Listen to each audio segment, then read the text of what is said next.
People love to tell stories and spread rumors. In the strange realm of urban legends, tales of tragedy and tales of triumph can be either true or false. But to find out, you have to do some digging. I'm Natasha Henstridge, and for the next hour, we're going to unearth that fact and learn which of these accounts are mere fantasy and which are mostly true.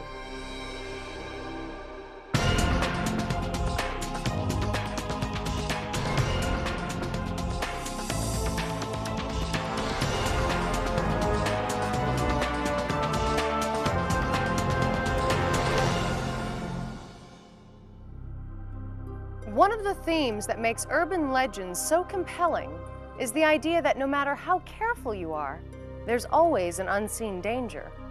And it comes in the most unexpected form. Our story begins with an angry young man, a struggling bank teller who's just been fired for what his boss says is an attitude problem. He's dead sure he was fired because of automation. The bank let him go to save money, and it drives him over the edge. He stews angrily, trying to come up with a plan of action. But what can one small person do in confronting the decisions of a vast corporation? After searching his imagination, he comes up with a sinister idea. Days later, in a public parking lot, a woman is in the middle of a day full of errands. Grocery shopping, getting her oil changed, and being a bit of a health nut, putting in some time at the gym. But first, she needs to stop at the bank. Not wanting to waste time waiting online for a teller, she decides to make a deposit at the ATM machine. Normally, she prefers the human touch, not trusting her money to a machine. But this way, she saves time. And besides, there's a flu going around. She'd like to avoid crowds if she can. So she goes to the outdoor ATM machine to make a deposit the same way she's done it for years. Once her transaction is complete, she heads back to the car for her next destination. But as she gets in, she starts to feel a little queasy. She can't even figure out what it could be. She hasn't even had lunch. By the time she's in the car, she knows something is seriously wrong. Too disoriented to drive, she waits a moment, hoping it will pass. She leans back and shuts her eyes to rest for a second.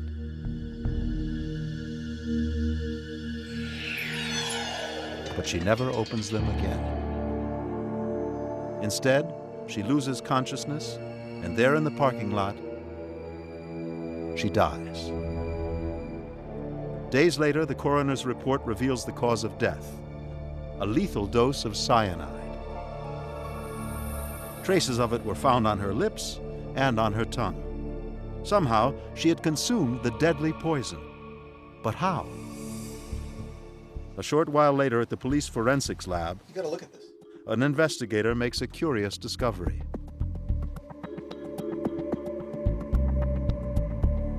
It's cyanide.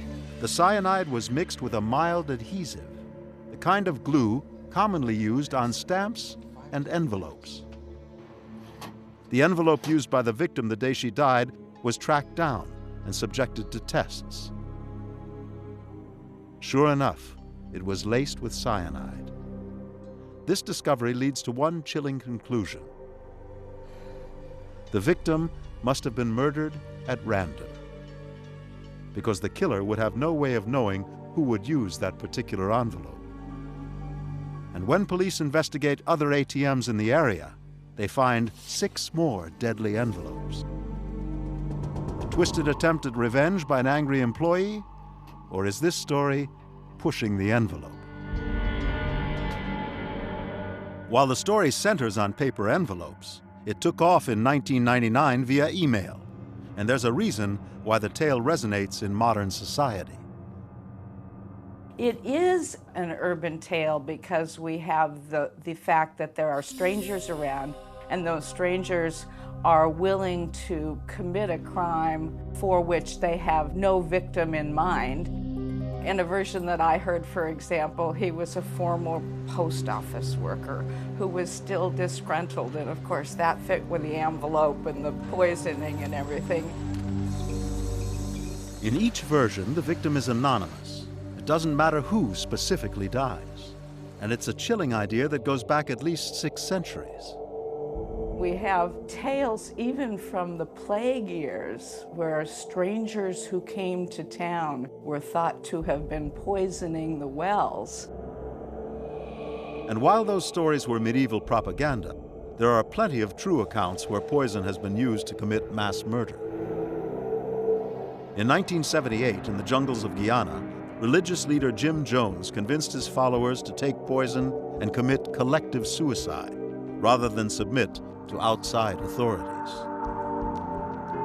In 1997, the Heaven's Gate cult of San Diego, California, sought a spiritual transference to a visiting spaceship by killing themselves with sedatives. And in 1982, the brutal reality of such threats came home when an anonymous killer tainted bottles of Tylenol on supermarket shelves. The resulting panic popularized the safety seals found on thousands of products today. Clearly, an unstable personality might reach the breaking point and randomly lash out at anyone he could attack. Such was the case with Richard Kulkinski, a killer for hire nicknamed the Iceman, who spent a lifetime poisoning strangers for fun and profit. The Iceman killed his first victim when he was 14 years old. He wasn't caught until he was in his mid-50s. Here's a guy who lived his entire life killing time and time again, never caught. Cyanide was his signature weapon. He always says, if you're going to poison somebody, put it in something goopy so you can mix it up and hide the taste. And he did. I mean, there was a case where one of his Confederates was threatening to leave him, and to get rid of him, he gave him a hamburger with a lot of ketchup on it, with the cyanide mixed in with the ketchup, and the guy died soon after eating it. Cyanide is the most frequently mentioned poison in the legend, and given the way it kills, the story sounds authentic. What happens is that cyanide chemically blocks the body from absorbing oxygen. So you're smothering because you can't get any oxygen into your system. All of which makes the legend appear credible. Another often mentioned poison in the legend is chloroform. Chloroform works by causing a sleep state so that the patient cannot feel the pain. They're basically anesthetized. All this makes the legend seem real, but the story depends upon popular misconceptions about how effective these poisons really are. I think the fallacy we have about chloroform is how rapidly it acts on the body. I mean, typically in the movies, you see the man pop up from the rear seat of the car and put the cloth over the victim's face, and they're passed out immediately. It doesn't work that way. If it was that effective as an anesthetic agent, we just open the bottle next to the patient and they'd pass out automatically. The same fallacies exist for cyanide and other poisons, as well as misconceptions about the cleverness of the criminals that use them. But since a thin strip of glue isn't enough to disguise the presence of any of these poisons, the tale of the deadly envelope is a hoax. So why do people believe in it? The power of this story does speak to the suspicion about large institutions, as well as the technology, because if they use more machines, they have fewer people that they have to hire. So the story is really anti-technology and anti-large institutions over which we have no power. So it's a very appropriate story for our times. In this story, a woman dies in seconds. But in our next legend, a death goes unnoticed for years. True or false? A dog was once elected mayor in California. The answer, when we return.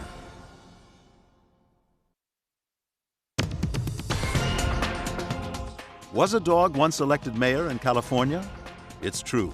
In 1983, a Labrador named Bosco was elected mayor of Sunol, California, and served for 11 years. A woman's wedding day is supposed to be the happiest day of her life. But in our next urban legend, it turns out to be something horribly different.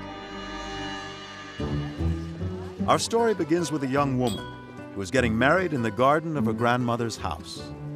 It's a beautiful afternoon. Everyone is having a wonderful time, eating, drinking, and chatting about the lovely ceremony. And it puts them in a playful mood.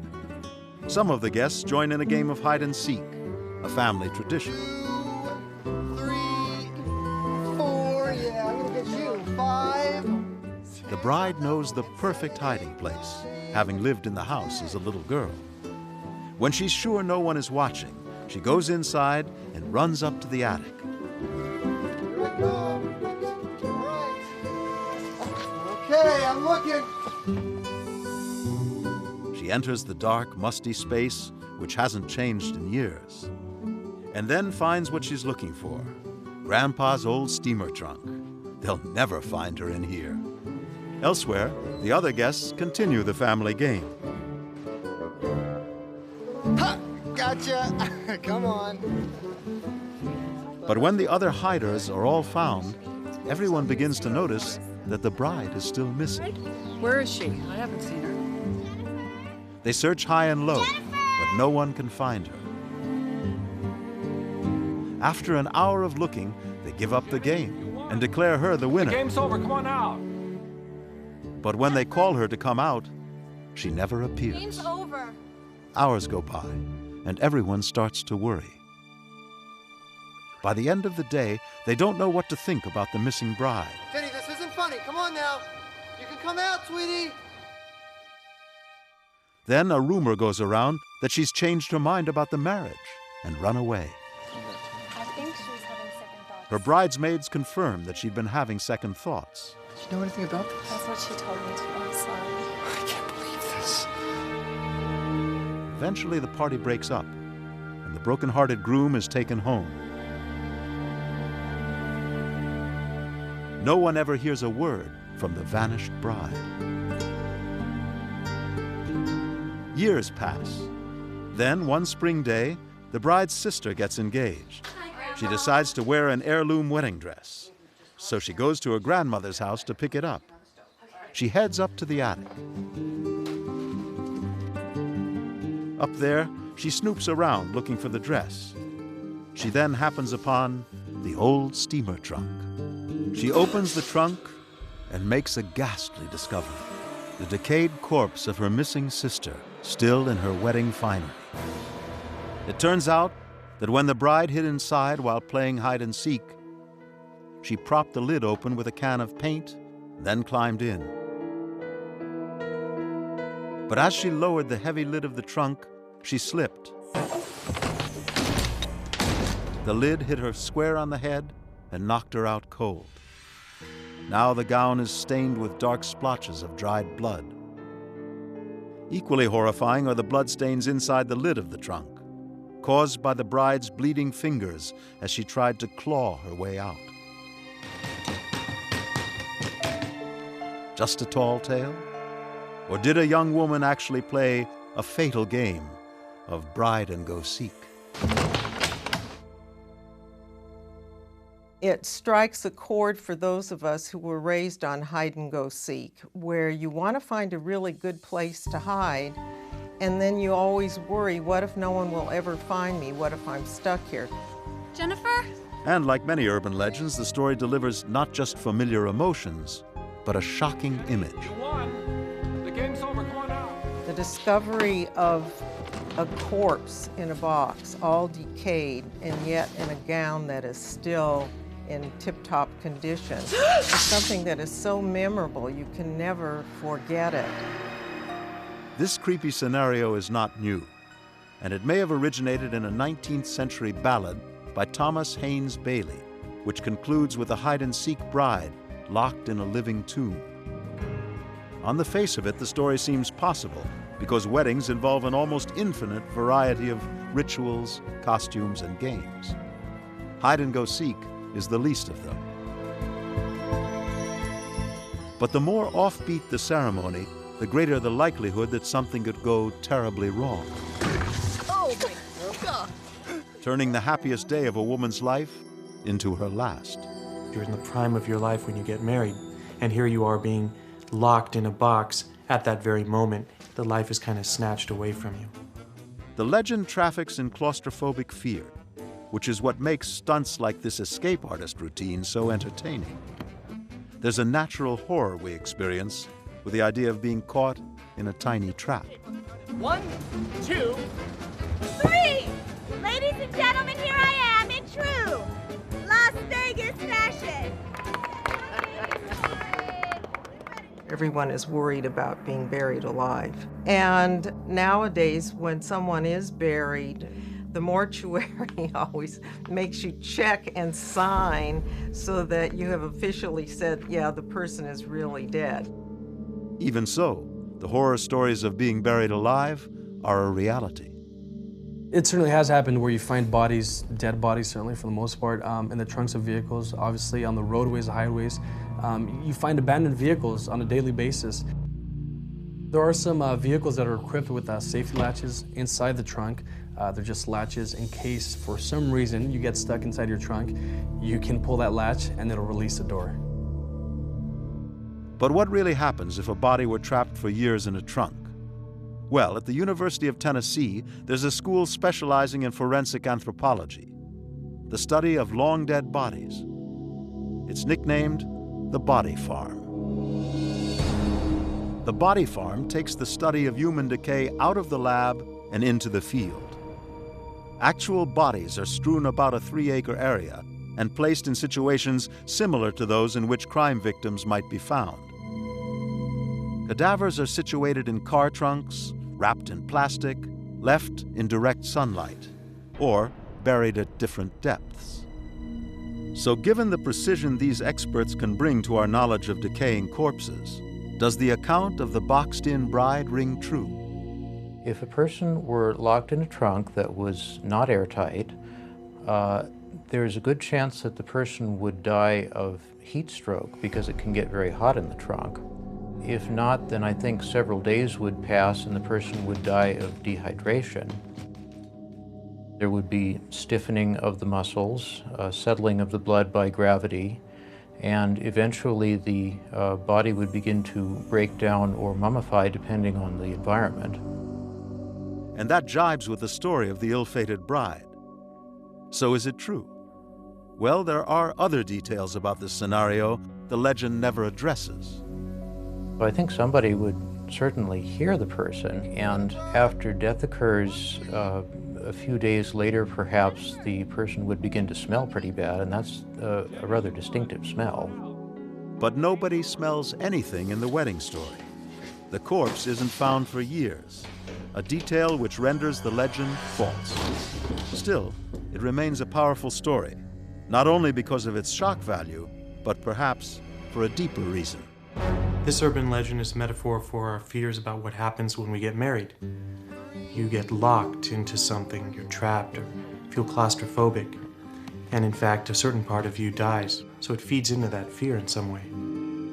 In this story, a sudden death is unexpected, but in our next legend, a sudden death is mysteriously foretold. True or false? The song Rudolph the Red-Nosed Reindeer was originally written as a jingle for a department store. The answer, when we return.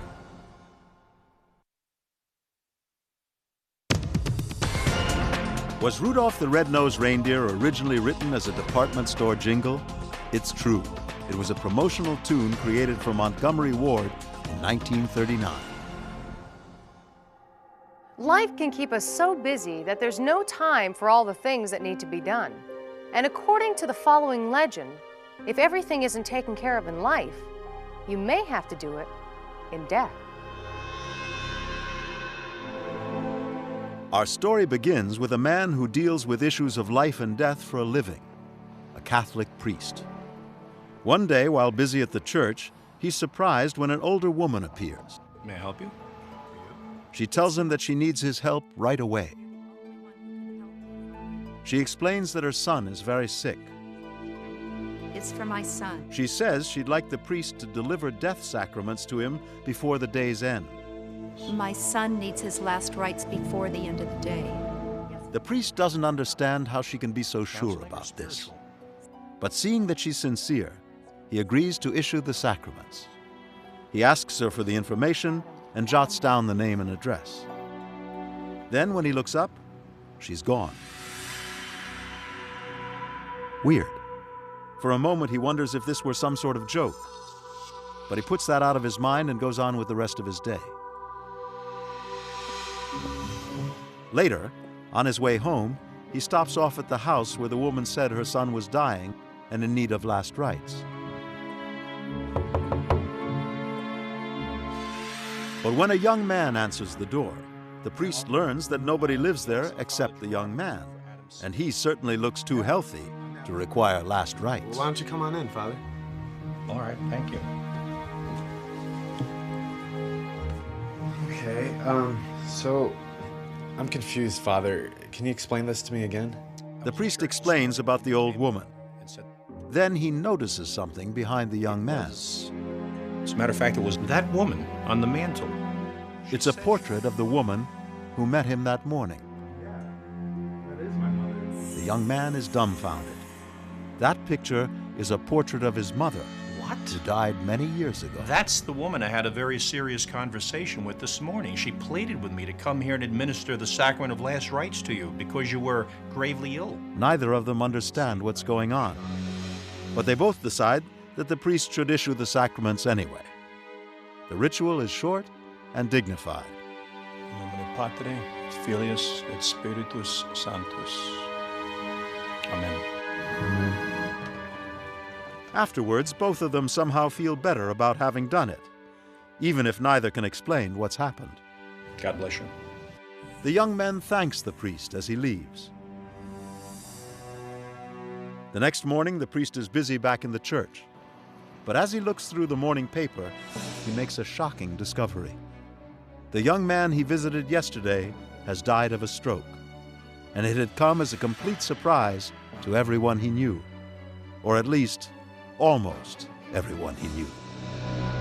Somehow, the ghost of the man's mother reached the priest in time to have last rites given to her son before his untimely death. A soul-saving account of faith, or a tall tale about a man whose time was cut short? Death is the great unknown, that undiscovered country from whose bourne no traveler returns. Or do they? After all, belief in life after death isn't restricted to ghost stories, and the sacrament of last rites is only one of 7 in the Catholic faith that acknowledge the reality of the spiritual realm. The word sacrament is related to the word sacred. It's related to holy. It's also related to the word mystery. Hence, sacrament is the mystery of God's holy presence among us in His world and in His creation. By the authority of our Lord Jesus Christ, His passion, the sacraments cover the whole of one's life, from all your sins, from the very beginning with baptism to the point of death with the anointing of the sick. In the name of the Father. And it's the anointing of the sick, what many call last rites, that the legend says is important enough to bring a concerned mother back from the grave. The story is documented at least as far back as 1890 in St. Petersburg, Russia. But ghost stories are still alive and well today in the most haunted city in America, New Orleans. Here, Kalila Smith, who calls herself a psychic empath, conducts haunted history tours of the city's famous French Quarter. It's a common belief that relatives, ancestors do still communicate with us through that spirit world and watch out for us, take care of children, and especially at the time of our death, come and get us and bring us to the other side. A psychic empath is an individual who can pick up the emotions of other people or of spirits. Basically, they channel the feelings rather than actually see something as a clairvoyant might. But a priest is not an empath, and in the legend, he doesn't just sense the old woman, he sees her, in the flesh, so to speak, which raises the question of whether ghosts can really be seen and not just heard. Well, in searching for proof of the paranormal, a picture is worth 1,000 seances, and Kalila has seen plenty of pictures. I've gotten a lot of pictures of the ghost of a dead relative. One picture, for instance, a woman brought to me, and it was her 6-year-old daughter. The daughter was supposed to be a twin because she actually had miscarried during her pregnancy and lost one child and had the other. And in each photograph of this little girl, there was an entity with her. Another place where the ghosts say cheese is the Whaley Haunted Mansion in San Diego, California. This quaint 19th century courthouse was, according to history, the site of numerous hangings. A young woman's suicide, and the tragic death of an infant. All premature deaths, like that of the man in the urban legend. The house is a favorite location for ghost photographers like Angela Geiss, who like to capture still lifes of the afterlife. I use a digital camera, and I can see right away what I get because I have an LCD screen on my camera. Once the sun goes down, she positions her camera to peek over the glass barriers that protect the mansion's antique bedroom. Then she snaps away.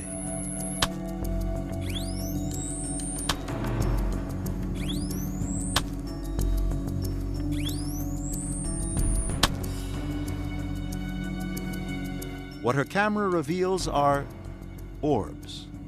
Not exactly walking, talking old ladies, but some claim they're a form of spiritual energy, evidence of the dear departed.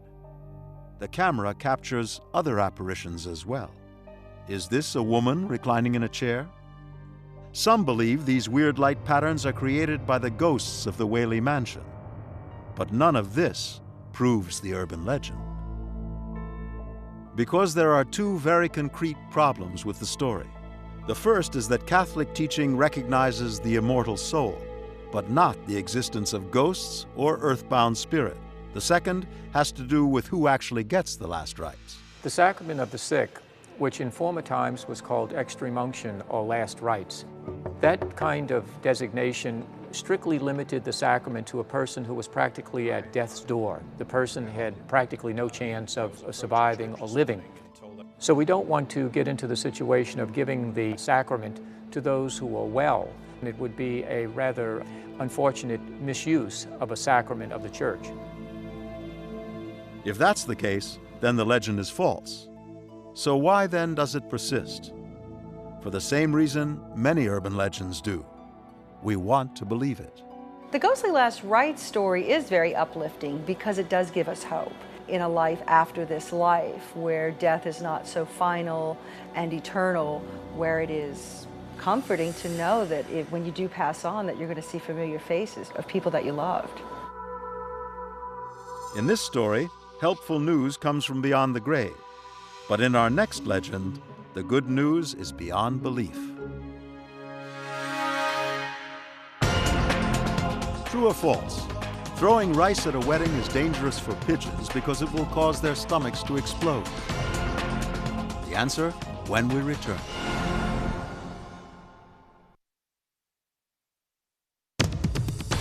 If pigeons eat the rice thrown at a wedding, will their stomachs explode? False. No harm will come to the birds. Most urban legends deal with the dark side of human nature. Our fears, our phobias, our lack of trust in others.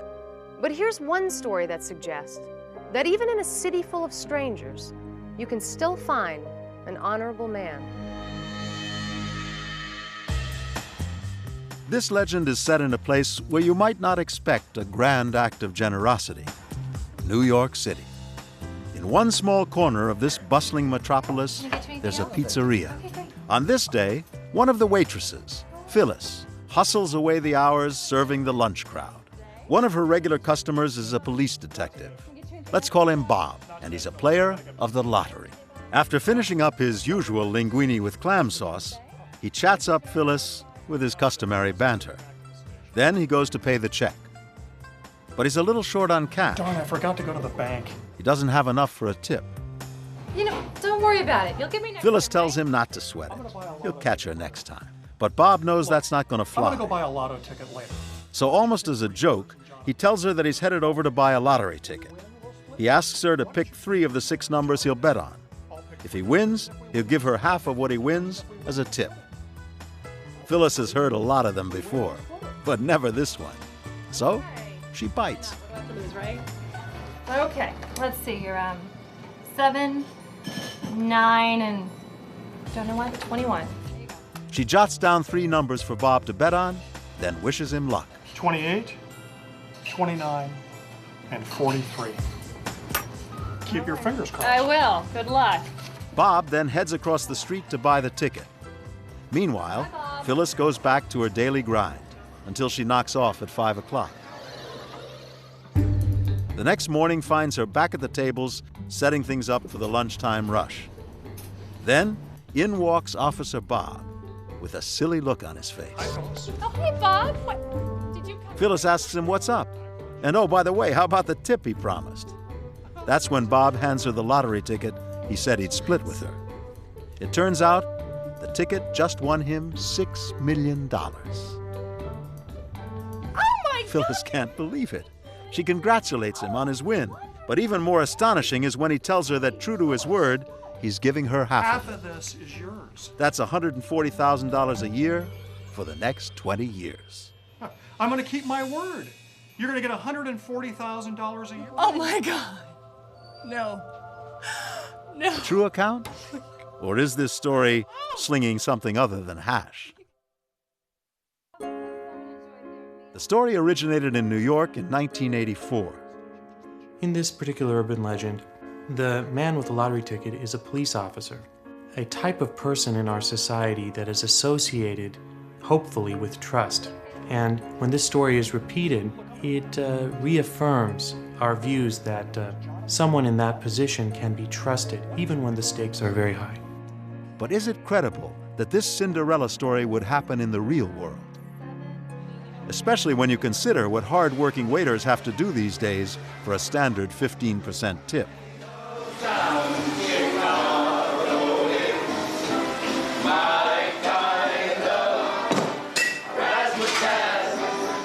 Nowadays, restaurants have to be a feast for the eyes, as well as the stomach, all to get customers to ante up the gratuity that food servers depend upon for a living.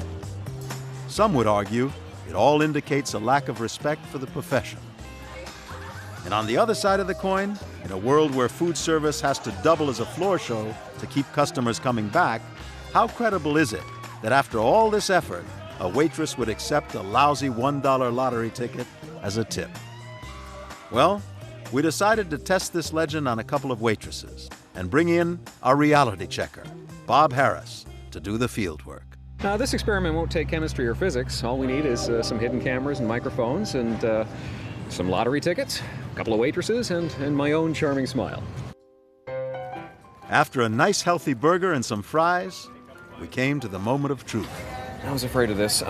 Listen, I have enough to pay the bill, but I'd like to give you a really good tip, and I don't have enough cash to really do that. Would you take lottery tickets? I don't think I could take lottery tickets. I have a lot of them. She wouldn't take the ticket, so we tried to tempt her with something else. Well, I've been out shopping. Maybe roll of police tape? And some lottery tickets and a... No? Okay, how about what if I throw in a 3-pound ham? Our legend isn't looking too credible, so we tried another place. Well, there you go. You can have some terrific pranks. That'll be great. This will be perfect. I throw in a 3-pound ham? And a 3-pound ham? 3-pound ham. Okay. All right, terrific. You know what? My mom's gonna love me for this. Glad to help. Merry Christmas. You're welcome. So far, our results are inconclusive, so we gave it one last try. A little shy on cash. Would you accept lottery tickets as a tip? Would that be all right? Really? Oh, okay. Nobody's ever said yes before. So there is hope for the legend after all. The question is, why? I accepted the lottery ticket as a tip because he seemed really nice and it wasn't that big of a bill, so I wasn't too worried about it. And given some of the tips people get offered, a lottery ticket doesn't seem so strange. One older man came in and his bill was only about $15 and he handed me a $100 bill. He said, just take it as a dirty old man tip. So, some waitresses might take a lottery ticket tip, but did any such tip pan out into $3 million? It did. Up the Hudson River from Manhattan sits the town of Dobbs Ferry. Here, a local police detective, Robert Cunningham, worked for 30 years. He was a regular customer at Sal's Pizzeria in the nearby city of Yonkers. On March 30th, 1984, he offered Phyllis Penzo, a waitress of 24 years, half a lottery ticket as a tip. It happened in this very room. Together, the waitress and the cop chose 6 winning lottery numbers, 3 numbers each. And together, they won $6 million. It was such big news, Phyllis and Robert became spokespersons for the New York Lottery. The lotto jackpot was $6 million. I said to Phyllis, forget your tip. I'll split my ticket with you. This urban fairy tale was so appealing, it went on to become a major motion picture. And it's for no small reason that it grew into an urban legend. What's appealing about it is that it affirms the human spirit. You know, here's a guy who tells the truth when he, in fact, could be greedy and take it all. In this story, honesty pays handsomely. But in our next legend, suspicion becomes very expensive. True or false? Turkey contains a chemical that makes people sleepy. The answer, when we return.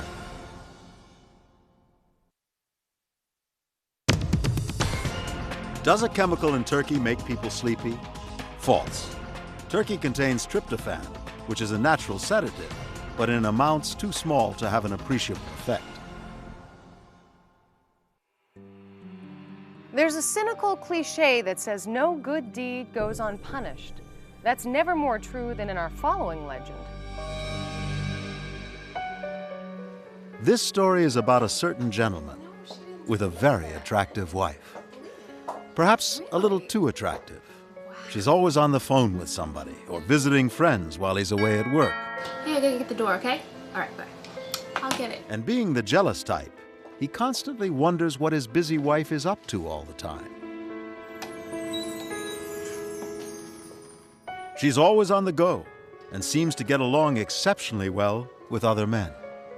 The husband doesn't like it, and he has the growing suspicion that she's having some kind of an affair.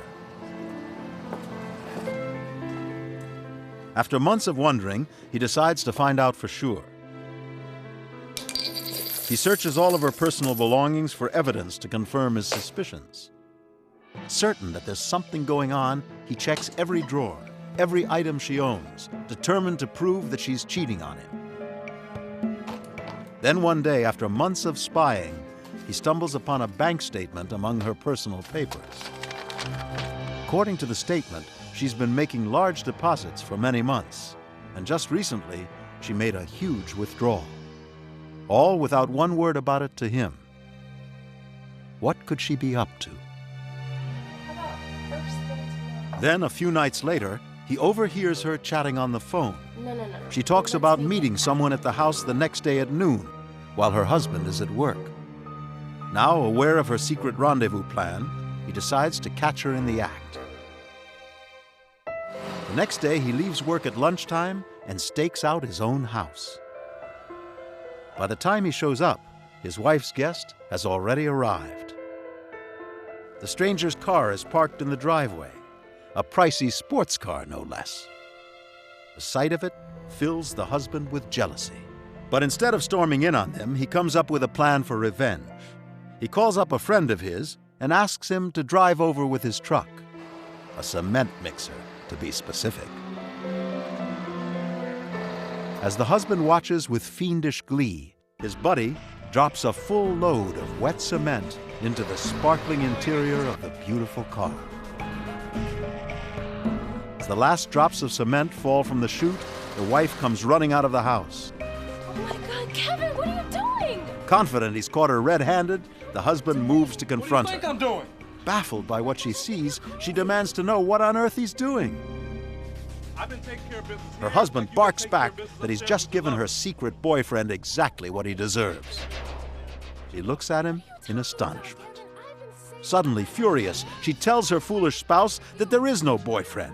She's been saving for years to buy him a beautiful car for his birthday. The car is for him. With that, she storms back into the house, leaving her jealous husband to ponder his stupidity and to figure out what he's going to do with his solid cement sports car. A true account of jealousy run amok? Or is this story just full of it? This classic legend has been in the mix since about 1960, and there are so many versions of it, it's hard to know if any of them are true. What are you doing? I've been taking care of business here like you've been taking care While of a jealous husband is usually the perpetrator, other versions reverse the roles Oh my God, what are you doing? and have a vengeful wife dumping on her husband, or at least the car. The story is suspect because it traffics in a key element of urban legends, the unforgettable image, a sports car turned paperweight. While it may stop the driveway from blowing away, is it even possible for a car to hold a full load of concrete? The only way to know for sure is to try it. And Bob Harris, our reality checker, decided to do just that. Hey, Al. Bob, how you doing? All right, how you doing? Good seeing you. Good. You're the proprietor of this fine facility? Sure am. Cool. So you can direct us to the convertible of our dreams? Oh, of course. Follow the yellow dirt road. Excellent. So, Al, what do we got here? Vintage 72 Cat convertible. So are you ready to see this thing completely obliterated beyond all human recognition? Actually, I'm looking forward to it. Excellent. Well, bring it on, gentlemen. Let her rip. Several tons of fresh concrete were mixed up just for this experiment. The expectation is that the damage could range anywhere from flat tires to literally blowing the doors off. You can see the suspension's already starting to...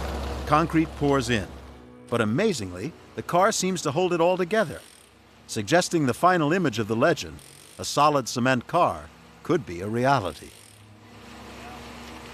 Well, the tires didn't blow, the doors stayed on, and none of us got hurt, so that was a bonus. And what did it all prove? Not a thing, but it was really cool.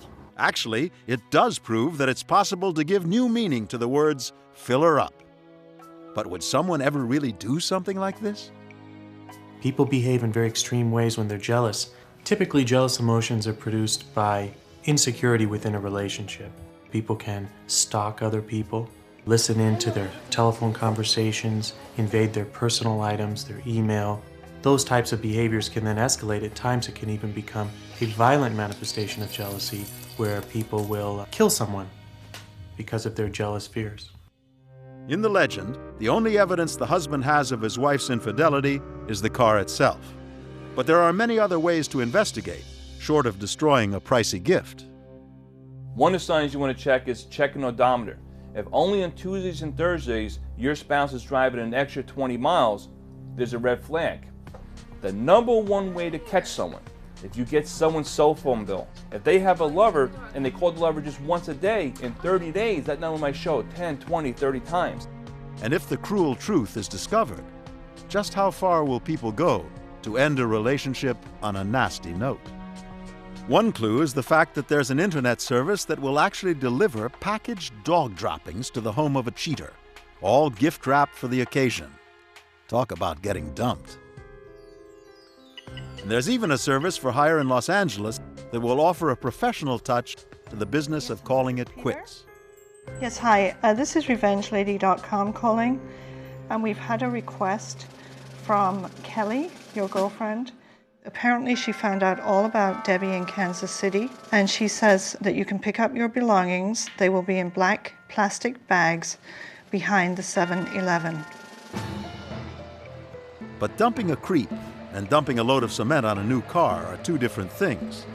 And in fact, the story of the concrete convertible is just a load. Nevertheless, it survives because it's just too good not to tell. It's a story with a lesson. Don't get so carried away by this particular human emotion that you hurt yourself and others. And that's a heavy statement. We hope you've enjoyed our foray into the shadowland of urban legends. Perhaps you've come away with a greater sense of what they mean to our culture, and whether or not they are mostly true.